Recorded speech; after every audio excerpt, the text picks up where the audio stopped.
अस्सलाम वालेकुम रहमतुल्लाहि व बरकातहू। तो मैं उसे जीशान और आप देख रहे हैं हमारा अपना यूट्यूब चैनल जीशान मीडिया। तो नाज़रीन, आज की जो हमारी नशिस्त है उसके अंदर मैं आपको एक वाकया बताऊंगा जिससे हमको बहुत सारा सबक हासिल होगा। तो चलिए इस वीडियो को शुरू करते हैं। तो वीडियो को शुरू करने से पहले हमारे अपने यूट्यूब चैनल जीशान मीडिया को सब्सक्राइब कर दे और सब्सक्राइब करने के बाद जो बेल आइकन की घंटी आती है उसको भी जरूर दबा दीजिए ताकि हमारी इस्लाम से मुताल्लिक वीडियो और सबक आमोज वाकयात की वीडियो आप तक पहुंच सके। तो चलिए वीडियो को शुरू करते हैं।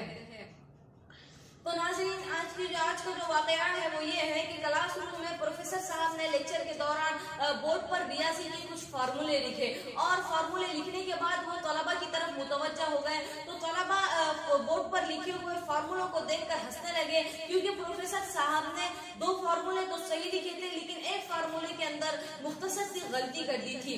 तो प्रोफेसर साहब ने कहा कि मैं जानता हूँ कि मैंने इस फार्मूले के अंदर गलती की है और इस गलती करने का मकसद ये है, मैं आपको ये भी बताऊंगा। तो तलबा कहने लगे, जी उस्ताद जी, प्रोफेसर साहब हमें बताइए कि क्या इसका मकसद है। तो प्रोफेसर साहब ने कहा, इससे मकसद ये है कि मैं आपको बताऊंगा कि दुनिया तुम्हारे साथ क्या सुलूक करती है। प्रोफेसर साहब ने कहा, बिल्कुल इसी तरह जिस तरह आपने मेरे दुरुस्त फार्मूलों की तारीफ नहीं की बल्कि एक छोटी सी गलती पर तनकीद कर आपने हंसना शुरू कर दिया।